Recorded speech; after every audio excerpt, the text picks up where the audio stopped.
саламатсыздар балалар. Сабаққа дайындсыздар балалар. Сабаққа дайынсыз балалар? Ал олай болса, сабағымызды бастамас бұрын менің қолымдағы жүрекшеге, осы жүрекшемен бір-бірімізге жақсы жылы тілектерімізді айтып сабағымызды бастайық, иә балалар? Ал балалар, бүгінгі сабағымызға сәттілік тілеймін. Жолың ашық болсын. Бүгінгі сабағыңа сәттілік және берекелі болсын. Бүгінгі сабағыңа өзіңе қатыс. Бүгінгі сабағыңа сәттілік. Бүгінгі сабағыңа сәттілік. Сабаққа тек сәттілік. Бүгінгі сабағыңа сәттілік. Бүгінгі сабағыңа белсенді қатыс. Апай, сізге сәттілік. Рахмет. Жарайсыңдар балалар. Осы керемет көңіл-күймен енді сабағымызды бастайық. Ол үшін бірінші шам әдісі бойынша топқа бөлініп алайық, иә? Менің қолымдағы шамды көріп тұрсыздар ғой? Иә. Осы шамда топтың аты жасырылған. Шамды жаққан кезде топтың атын тауып аламыз, иә? Иә. Онда мен шамды жағайын.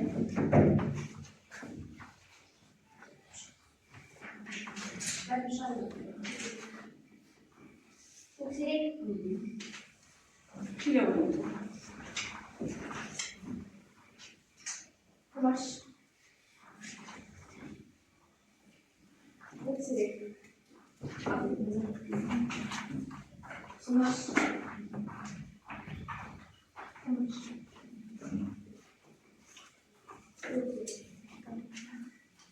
Көксерек. Құмаш.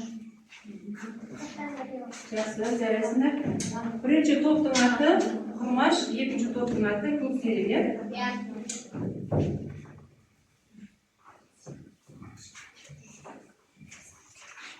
Ал олай болса балалар, біз тақтаға назар аударайықшы. Тақтада бізде тірек сөздер кездескен, иә? Иә. Қасқыр, табиғат және адамзат. Осы қандай суретте бейнеленген? Бұл шығарма кімнің шығармасы және қай шығармада кездесетін кейіпкерлер? Айтасыңдар балалар. Ал енді осы туралы кішкене ойымды толықтырып айтып өтейікші. Қасқыр және табиғат адамзат бұл бір-біріне өте тығыз байланыста десек болады. Жануармен мысалға адамзаттың бір-біріне деген тығыздығы ол шексіз десек болады. Себебі бұлардың бір-біріне деген мысалға араласуы, мысалға біз жануарлар арқылы өзіміз кейбір мысалға етін жеп солай өмір сүрсек, олар да бізден қамқорлығын мысалға солай бір-біріне қорғаныс ретінде қабылдай алады. Мен бұны былай түсінемін. Мысалы, қасқыр, табиғат, адамзат, олар жаңағы мен айтып өткендей барлығы бір-біріне тығыз байланысты. Сол себептен де жаңағы Мұхтар Әуезовтің шығармасы осы көксерек туралы болды. Сол көксерек ол қасқыр, ал жаңағы асыраған Құмаш, сол барлығы бір табиғатта бір-біріне байланысты болды. Жарайсыңдар, отырамын. Ал балалар, енді осы әңгіменің шығу тарихына тоқталып кетейік. Көксерек әңгімесін Мұхтар Әуезовтың әйелі Валентина Әуезова ең алғаш рет 1929 жылғы календарда алып келеді. Сол күнтізбеде қасқырдың суреті бейнеленген. Сол өн бойында жазушының үстелінде тұрады. Сол суретке қарау арқылы өзі осы шығарманы дүниеге алып келеді. Көксерек әңгімесін. Олай болса енді кішкене көксерекке байланысты бейнефильм көріп алайық.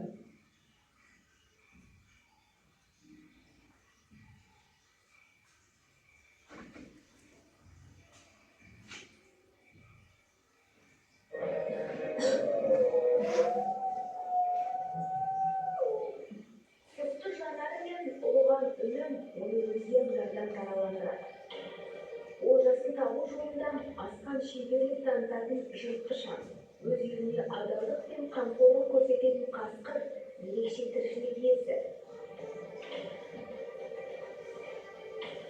Жолды кету қаупі қорғауға алынған жануарлардың алғашқысы осы көкжалдар. Олар 9 шақырым қашықтықтағы дыбысты естіп, 200 миллионнан астам иістар жазалар.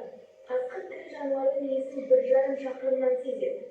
Қазақ ежелден бөріні киер деп бір тұтқан, атын ауызға алмай итқұс деп атаған қасқыр иесін тірідей сойып алса да, қыңсылап дыбыс шығармайды. Халқымыз оның терісінен жасалған ішікті белсіздікке ұшырайды деп жас жігіттерге кигізбеген. Ал оны бөстек қылып, 1-2 сағат отырсаңыз, күні бойы денеңіз қызып жүреді. Ертеде қасқырдың тісін, тырнағын бойтұмарлық таққан. Қасқырға қатысты түрлі ырымдар да бар.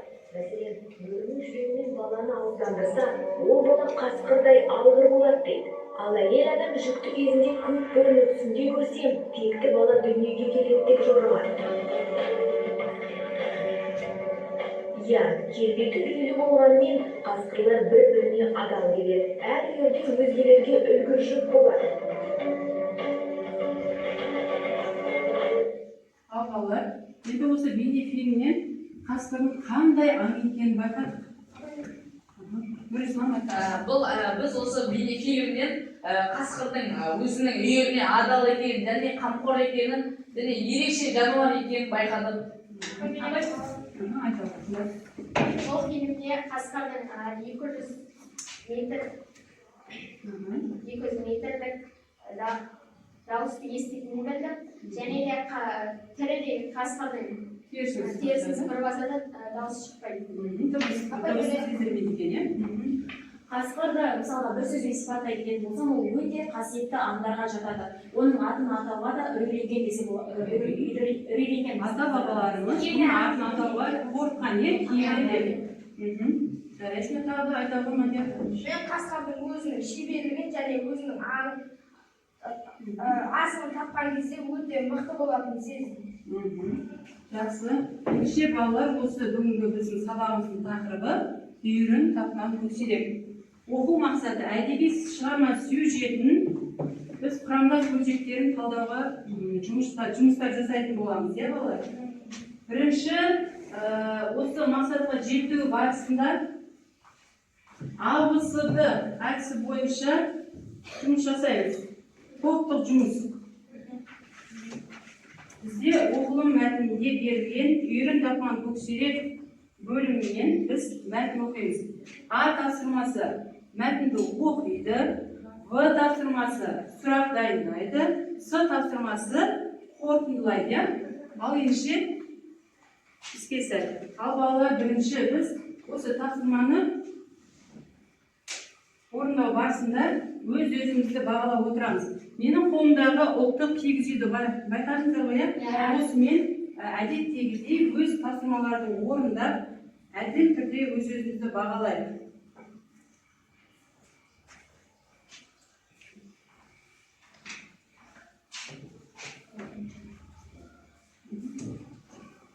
Ал тапсырмаларды орындай береміз. Түсіндік қой, А тапсырмасы мәтінді оқып аламыз.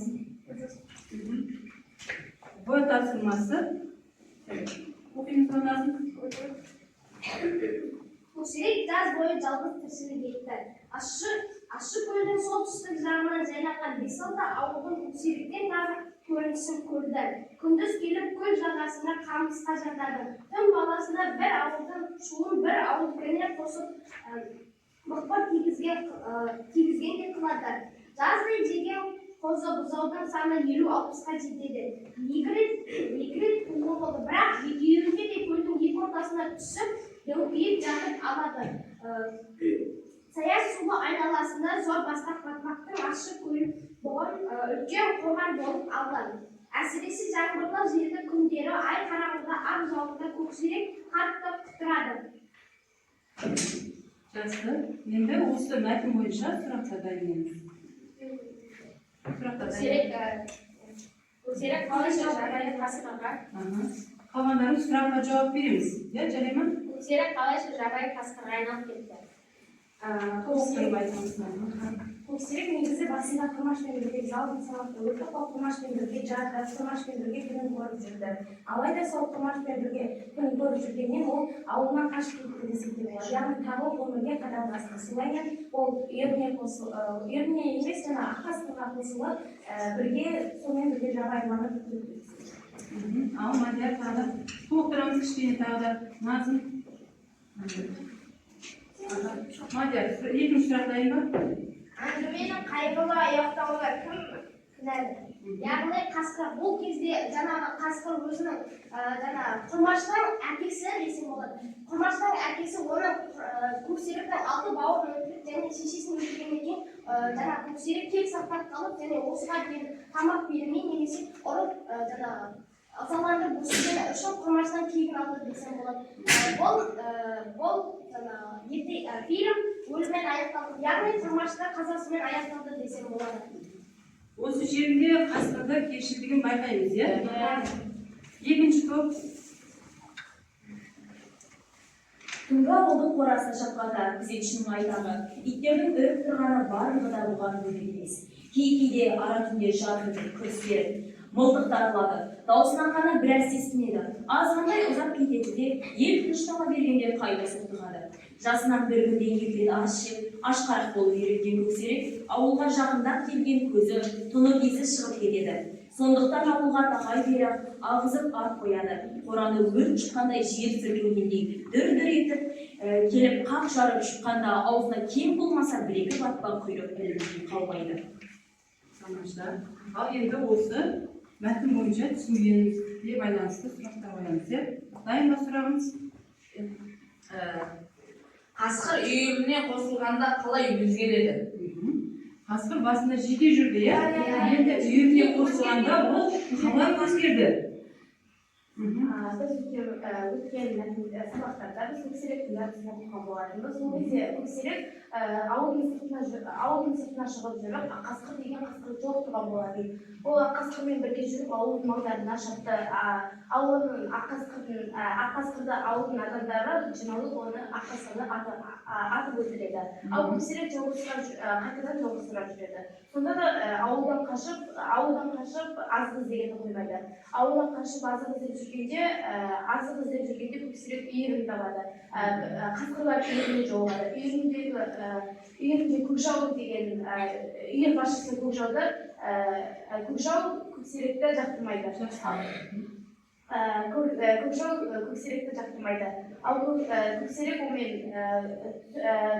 онымен араласып төбелесіп, сол үйірге өзі басшы болып, ол көптеген ауылдың балалары. Екінші сұрақ дайын ба? Үйірдің жақсы жаман тұстары қандай? Үйірдің жақсы жаман тұстарын айта кететін болсам, мен үшін бұл жерде жақсы тұстары жоқ десем болады. Себебі жаман тұстар бұл жерде өте жеткілікті. Мысалға, бағанағы біздің көксеректің мінез құлқы өзгерді, өзінің ауылына кеткеннен кейін ол өте қаншер, бәрібір қасқырдың бойында андай өзінің қаншерлігі болса да, ол одан салмай күрт өзгеріп кетті десем болады. Жақсы, енді осы тапсырма бойынша өз-өзімізді бағалаймыз.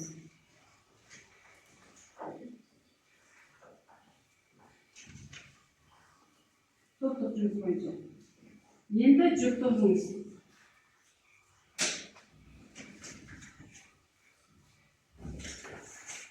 Бірінші топтық жұмыста Құрмаш тобына партия әдісі бойынша тапсырмалар орындайды. Осы тапсырмаларды орындау барысында мақсатымызға жетуге екінші жас балдарына мінеміз. Бірінші Google әдісі бойынша жұптық тапсырма орындаймыз. Мына жерде берілген тапсырманы Google әдісі бойынша іздеп, мына жерде өз орындаймыз парақшамызға, иә?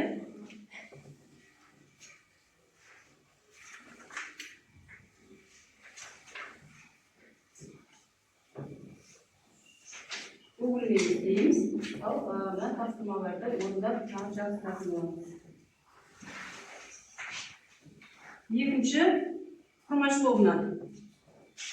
Бұл торсия әдісі. Яғни сюжеттің құрылысын осы торсия әдісі арқылы біз мақсатымызға жетеміз. Сол үшін мына жерде берілген қиындыда осыларды құрастыру арқылы біз сабақтың сюжетін анықтайтын боламыз.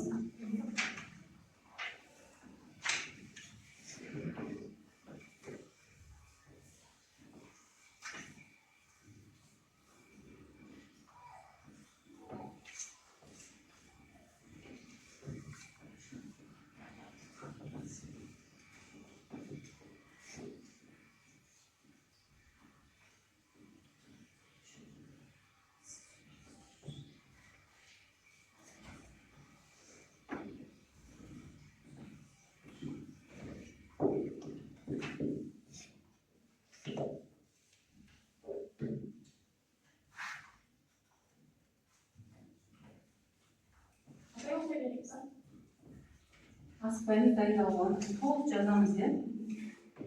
Толықтырып жазамыз.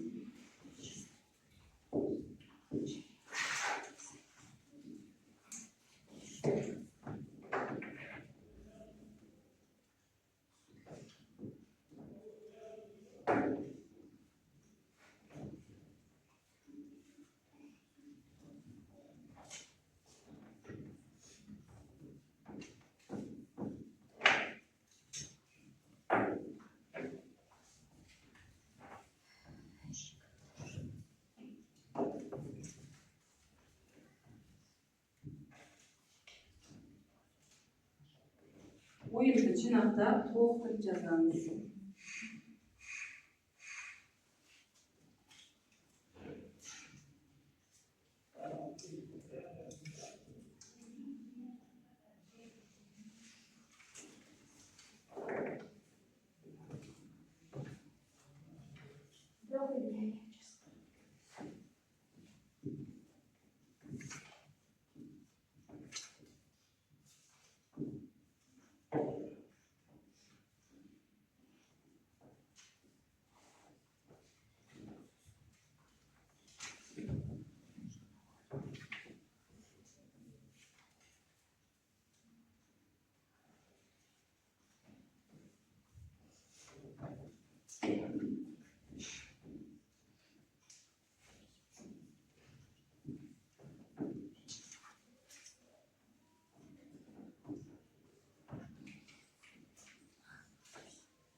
Асықпаймыз, газетінші толықтырып. Толықтырып жазамыз, асықпаңыз. Балалар әлі уақыт жоқ қой. Ойымызды жинақтаймыз, қобалжымаймыз, толықтырып жазып шығамыз.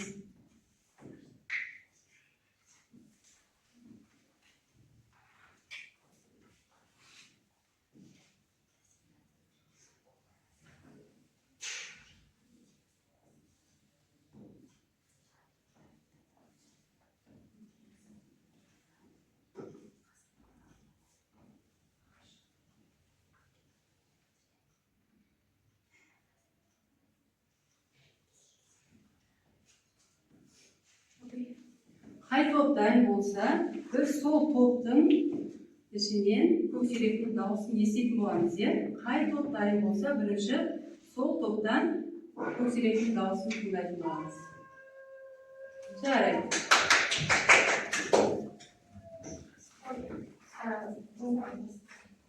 Менің сұрағым әңгіменің тәрбиелік мәні зор тұстары деді. Қалай?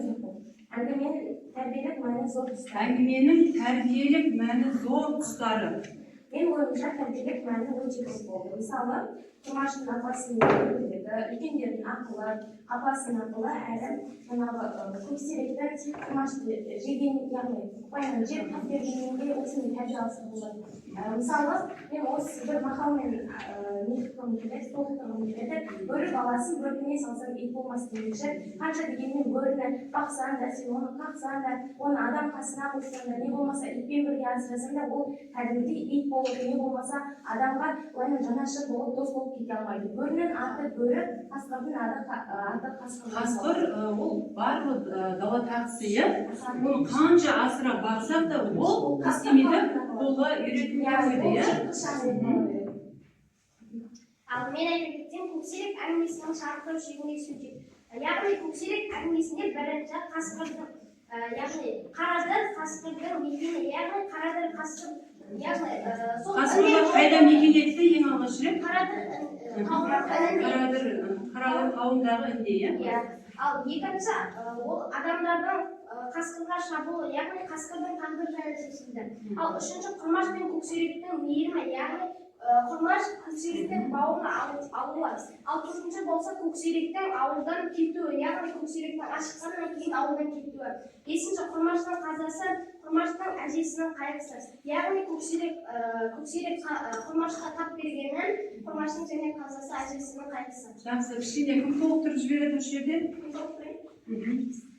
Жаңағы қасқырды асырап алды, жаңағы үйіріне қосылғаннан кейін ол біраз өзгеріске ұшырады. Сол әлсіз болды, қайтадан қалпына келді. Ол көбінесе мысалға айта кетсем, жазда ол кәдімгідей әлі жуас болмай, ол кәдімгідей жүндері іркіліп, өзі толып, сондай керемет қасқыр болып, тіпті 5-6 ауылдан бір айда 50 шақты малды жылқыны бар. Bir ayda 50-60 malдың басын қайырып отырды, Ол тіпті адам жеуге дайын болды. Ол атылған мылтықтан да қорықпады. Тіпті адамдар кейде қойшылар, аңшылар оған ол салып береді екен да тамағына. Сол олды ол жемей кетеді екен. Сондай ақылды қасқыр болып. Жақсы, тамаша. Енді Қымбат.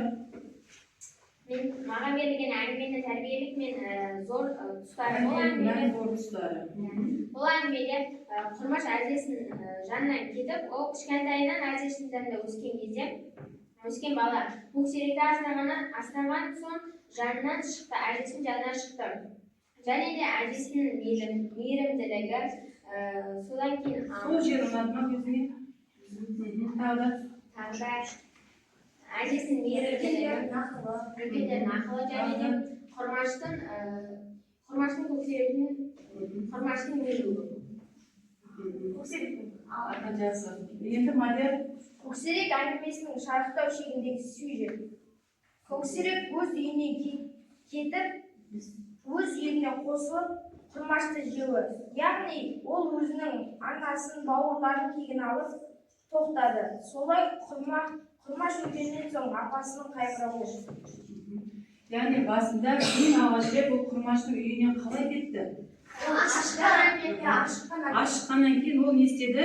Далаға шықты. Қасқыр дала тағысы болғандықтан. Жақсы. Ол дала тағысы болғандықтан бостандықты аңсады, иә? Тамаша. Екінші құрмаш тобы.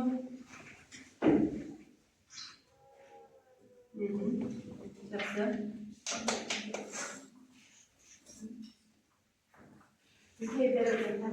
Тәвсие әдісі, яғни әдеби шығарманың сюжеттік тұрғыда талдау, иә? Шығарманың идеясы бұл жерде қасқырды дала Ең бірінші оқиғаның басталуы. Ең бірінші оқиғаның басталуы ол бізде көксерек пен әкесі, құрмаш пен әкесі орманға шығып, ол ауылға шабуыл жасап жүрген аңдарды қырып жойып жүргенде, әкесі оның қасқырдың бөлтіріктерін тауып алады. Көзі ашылмаған қасқырды көзі ашылмаған асырап алуы. Ол оның атын көксерек деп қоюы, көксеректің өсуі, көксеректің ортаға қосып алмауы, көксеректің ауыл адамдары қарсы болды ма басында? Ол себебі даладағы адам ол бізде ертең бәрібір де қауіп төндіреді деген оймен ауыл адамдары оған қарсы болды. Ауылға көксерек өспей жатып, ауылға шықпай жүрді, ауылдың иттерінен қорқып жүрді. Ал өскен кезде ол ауылдан қашып кетіп те жүрді. Ақ қасқырмен жүк болды. Ақ қасқырмен жүк болып, ол ауылдың малдарына шауып жүрді. Уақыт өте келе көксерек өзінің үйірін тапты. Үйірін тауып та ол бұзылды. Ауылдың малдарына шапты, үйіне баруды қойды. Және ол сонда құрмаштың қазасына келді. Ол әкесі көксерек анасының және бауырларының кегін аламын деп құрмашты өлтірді. Жақсы, жарайды, тамаша, отыра қойыңыз. Енді екінші.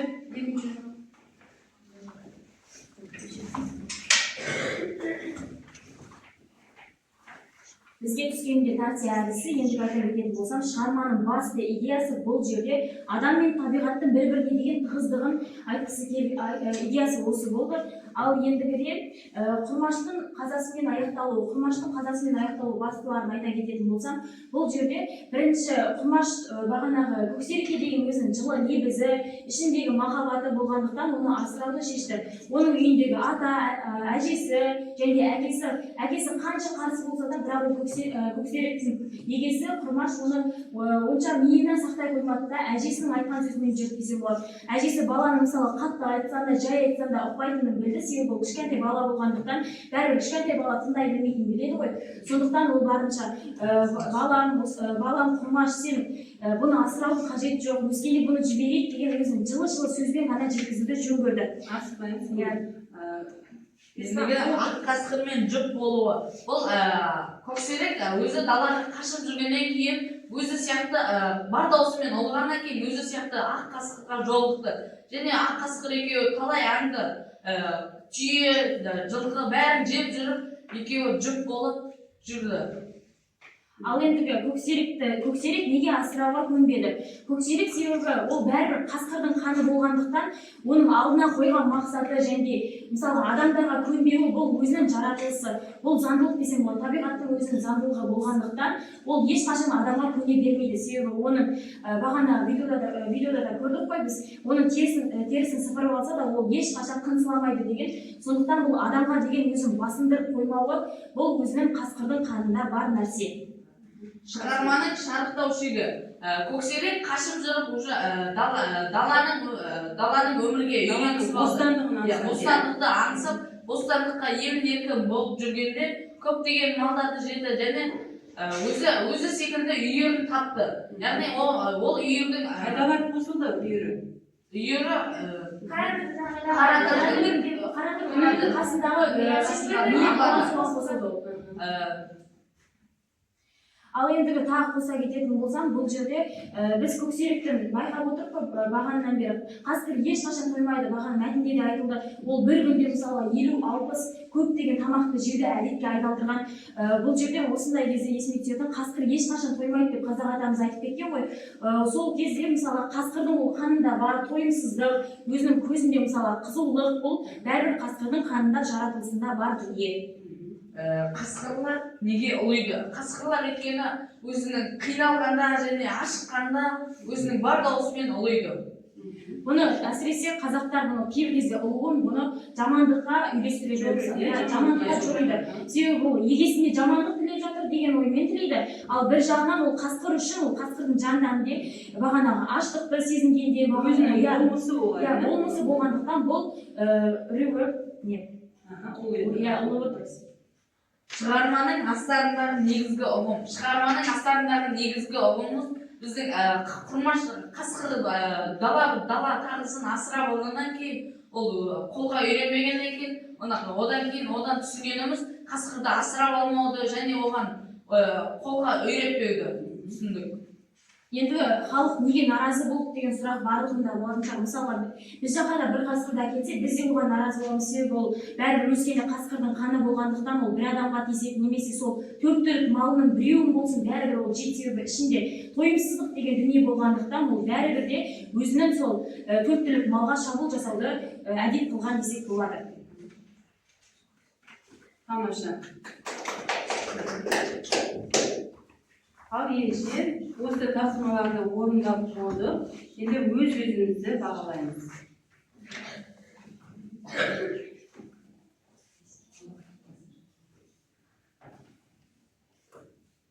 Енді жеке жұмысқа келейік. Менің қолымда 2 түрлі күнделік әдісі. Бұл жерде қасқыр мен иттің ұқсастықтарын айырмашылығы неде? Сол бойынша мына жерде кестеге толтырып аламыз. Толтырып жазып шығамыз, асықпаймыз.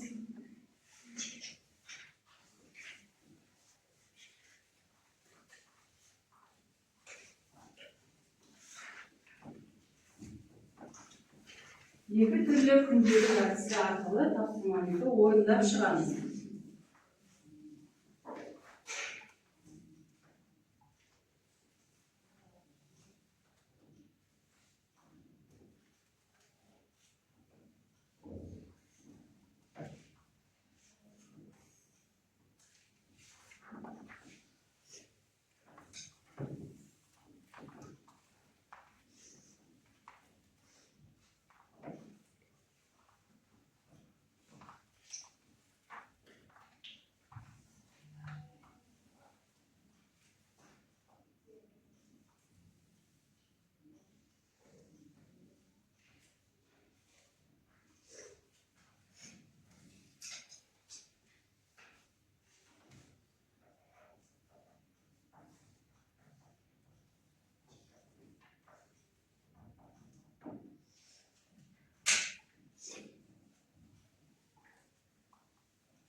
Жақсы. Бастаймыз қазір. Ойымызды жинақтап, толықтап жазып алайық, асықпаңдар.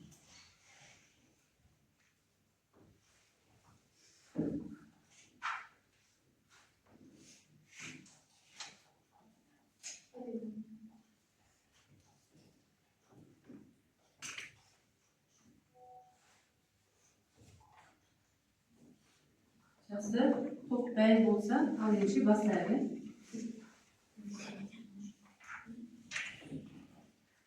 Бұл тапсырмада қасқыр мен иттердің айырмашылығы мен ұқсастығын жаз деген. Қасқырға келсек, қасқыр жыртқыш аң болып табылады және ол түс тағысы кекшіл болып келеді. Қасқырға тоқтала кетсек, ол кекшіл жануар, дала жануары, жыртқыш Жыртқыш аң, иә? Оның қанша асырылса да далаға қарап ойды. Итті айтамыз енді. Итпен ұқсастығы қандай? Итпен ұқсастығы екеуі де дене бітімдері ұқсас болып келеді. Және де 4 аяқты үрейлі күш иесі болып келеді. Жақсы. Итке келсек, ит үй жануары, адамның досы, 7 қазынаның бірі, өз үйіріне адал болып келеді. Тамаша болды. Ислам, Қасқырға келетін болсақ, ол жабайы жануар және жыртқыш аң, қолға үйренбейтін, қасқыр кекшіл жануар және дала түс тағысы. Ал ұқсастықтарына келетін болсақ, ол екеуі де 4 аяқты және азулы жануар. Ал иттерге келетін болсақ, ол 3 үй жануары және тамақты қайта-қайта жей бермейтін адамның досы. Адамға адал дос, е? Қасқырға келсек, киелі жыртқыш атын атауға тыйым салынған, қолға асырауға болмайды дала жануары. Ал ұқсастықтары екеуі де үрей, күшіктің иесі, көкжал, төбеттер, 4 аяқты дене ұқсастығы. Иттер 7 қазынаның бірі, адам досы, үй жануары. Қасқырға келетін болсақ, қасқыр ол бостандықты аңсайтын дала тағысы, ол иіс сезгіш, өте шебер екенін біледі. Ал иттер адамның досы, ит 7 қазынаның бірі, адамға өте адал болып келеді. Екеуінің ұқсастығы, екеуі де азулы, екеуі де шапшаң, дене бітімі ұқсас. Жарайсыңыз, отырамын, балалар. Енді сабақты бекіту. Соңғы сөзді мен айтайын. Әдісі бойынша, ал балалар бүгінгі сабақтан не түйдік, не ұқтық? Үнжеу айтамыз кәне. Бүгінгі сабақта мен қасқырды асырамауды үйрендім. Себебі қасқырды қанша асырасында далаға қарап ойды деген сөз бар. Ол қасқырды қанша асырасында қолға үйренбейді. Себебі ол далада өскен жануар. Ол ауылға әкеліп оны байлап ұстасында ол көнбейді. Ол өте кекшіл жануар. Кекшілдігі сонша оны анасына немесе бауырларына үйіріндегі бір қасқырға тиіссең, ол кез келген сәтте ол саған жамандығын көрсетеді, кегін алады, ал ол өз үйіріне тек адал болып келеді. Назым айтамын. Соңғы сөзімді мен айтайын. Мен бұл көксеректі кішкентай кезінде жаңа бауырымнан басып алып, бірақ сол қасқыр кек сақтап қалып, адам қойғай болмайды, қасқыр қойғай болмайды деп жаңағы 100 қойларын жеп қойып, одан кейін құрмашыдан жеп өзінің мақсатына жетті десем болады. Бұл сабақты соңғы сөзі менің үйге қасқырды асырамауды үйрендім, және де ол қолға асырамайтын жануар, ол қанша не істегенмен де далаға қарап ойды, және ол бостандыққа аңсайтын жануар еді. Ал шығармадан қандай әсер алды? Қай шығарманың қай жері ұнады өзіне? Несімен ұнады шығарма? Осы көксерек шығармасында өзінің құрмаштың көксерекке деген жылы лебізін және өз апасының құрмашқа деген мейірімділігін және өте аянышысы көксерек құрмаш асырап келіп көксерек құрмаш жегені. Өте аянышты халмен аяқталады, иә? Айта ғой. мен бұл шығармадан өте қатты әсер алдым. Мысалға, жаңағы көксеректің құрмашқа тапкері ол тіпті өзі асыраған адамға оңай емес қой. Ол кішкентай бала болды. Ол бір әкесі алып қойға барып еді. Соншама тура өзі асыраған қасқыр оны жылқылаған бұл өте кәдімгідей әсерлі шығарманың үзіндісі болып айта болады. Яғни жазушының бұл шығармадағы ең басты мақсаты бұл жерде табиғат пен адамның үйлесімділігі, иә? Сөйтіп қазақтың мынандай сөз бар ғой, қойға қасқыр шапса жаруын жалғызын жекелемекші. Қасқыр қанша дегенмен иттей де бола алмайды, ол не болмаса басқа да жануардай бола алмайды. Тура осындай күш басқа жануарларда жоқ десе де болады. Оның жүрегі, мысалға қазақта тағы да сөз бар ғой, қасқырдың жүрегін жұтқансың ба деп біреулер айтып жатады, ол қорықпайсың деген сияқты. Қасқыр ештеңеден қорықпайтын, тіпті адамды жеуге дайын тұратын жануар. Жақсы, келесі. Қасқырдың аузы жесе де қан, жемесе де қан демекші. Қасқырдың ойлағаны арамдық, қойдың ойлағаны амандық. Қасқырды үйге асырасаң, ол сол ауылдағы малдарға шабуылы мүмкін. Қасқыр не дегенмен дала жануары болғандықтан өзінің қасқырлығын жасайды. Құрмаш көксеректі қанша бақса да құрмашты көксерек жетпепті. Бұда түсінгеніміз күшік асырап ит еттім, балтырымды қанатты деген мақалмен айта кетсек болады. Бұл жерде тағы қоса келетін болса, соңғы сөзіме айтатын болсам, бұл жерде енді адам баласы ешқашан жабайы тағы өмірдегі жануарды, жабайы аңдарды асырауға кеңес береді. Себебі ол бәрібір де егесі болсын, қанша жерден ол бағып қақсан да, ол бәрі саған жамандығын көрсететіні ол дәлелден көптеген киноларда, шығармаларда көрсеткендіктен оны қайталауды жөн көрмеймін. Жақсы, Інжу. Соңғы сөзіме айтайын, дала тағысындағы жануарларды мен бұл мәтіннен Құрмаштың орнында болғанда осындай дала тағысын асырар ма едің? мен асырамас едім. Шынымен де мен Құрмаштың орнына түссем, әкесіне бөлтірікті өлтіргізбейтін едім. Ал бірақ оны үйге өлтірудің қажеті жоқ деп ойлаймын. Себебі ол дала тағысындағы жануар, ол Құрмаштың өлімі немен аяқталды сонымен? қыстаққа келіп ол көнбеді. Ал Құрмаштың өліміне келсек, оған көксерек кінәлі. Көксерек емес, Құрмаштың әкесі кінәлі деп ойлаймын. Көксерек те әкесі де кінәлі деп ойлаймын. Себебі көксеректі әкесі ызаландырды, анасын бауырынан өлтірді. Соның кегін аламын деп, оны кегін аламын деп Құрмашты өлтірді. Отырамын, балалар. Енді жер байланыс береміз. Енді жаңа біз орындаған жеке тапсырмалар бойынша өз-өзімізді бағалап алайық.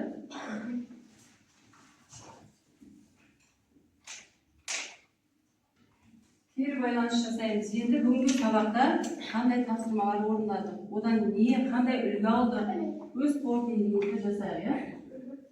Бізде кері байланыс бас, жүрек, қол. Осы әдіс бойынша баспен бүгінгі сабақта миымыздан не тоқыдық, жүрекпен не сездік, қолмен қандай жұмыс жасадық. Біріншісіне жауап беріп кетсін ол. Мадияр, айта қойшы. Баспен өзімнің ойлау арқылы мен қасқырдың бөлтірігін асырамауды және оған қиянат жасамауды сездім. Кім бар? Мен баспен бағанағыдай даладағы жануарды асырамауды естідім, және де жүрекпен Жүрекпен не сездің шығармада? Жүрекпен апасының мейірімділігін, және де Жылы сөзін, Құрмашқа деген мейірімділігін сезінді. Ал қолмен қалай жұмыс жасадық? Көптеген тапсырмалар. Мен ойыммен қасқырды қанша бақсаң да далаға қарап, яғни далаға қарап өзінің еркіндігін аңсайды. Ал жүрекпен болсам жаңағы Құрмаштың әжесі итті жаңағы көксеректі асырау кезіне қарсы болмаған жүрекпен, яғни еркіндігін білдіріп қарсы болмаған үшін, ал көксеректі жаңағы Құрмаш бауырына алып, оны ешқашан жаңағы бауырына алған себебі әжесінің жанынан шығып кету. Ал мен қолмен тапсырмаларды жақсы біз осы көксерек фильміне қарсы тапсырмалар болған. Tamam. Мен бүгінгі сабақтан баспен қасқырды асырмауды түсіндім. Daha başka.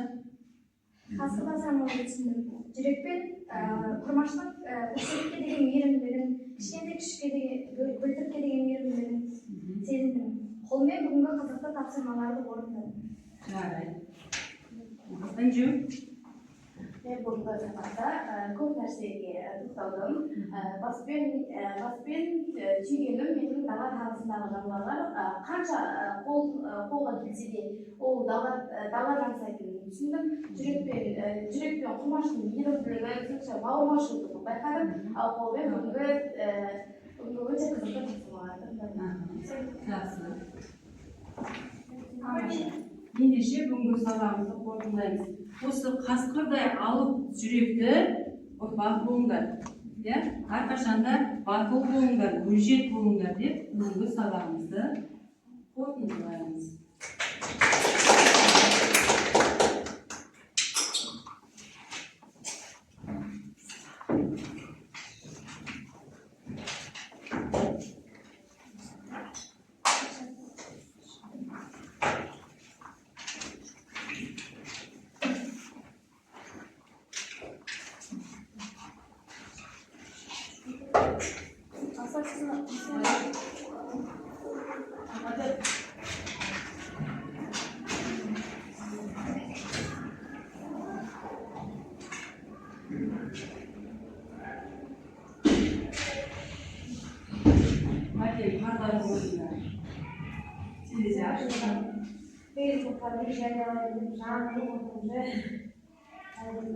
Уақытты дұрыс жоспарламайды. Уақытын қайттан көріп шыққан уақытта Уақыттарына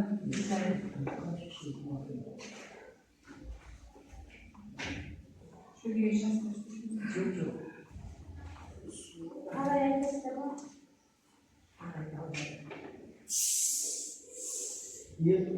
кітапта сондай ма? Кейіпкерлер ауысып кетті ма? Әкесі жоқ па болған? Кейіпкер бала емес па? Әкесі бар, кітапта әкесі бар. Ал кинода нағашы ағасы Хасен деп берілген. Біз киносын Повесін, романы, повесть. Уже өзінің сөйтіп айтқан жоқ шығар, әкесі деп тұрған жоқ. Бұл жерде кітапта әкесі деп берілген. Біз оны ағайдың әрден оқып, талқылап, тексеріп тұрмыз. Ал кинода Хасен нағашы ағасымен бірге барып, жаңағы неге барады ғой, ірге барады ғой. Әділ, қақталған жақсы, бұл жерде. Жоқ қой мына жерде әкесі өзі қорыққанда әкесі жоқ. Біз толық электронный түрде толық оқыттым ғой балаларға. Осымен ұқсастырып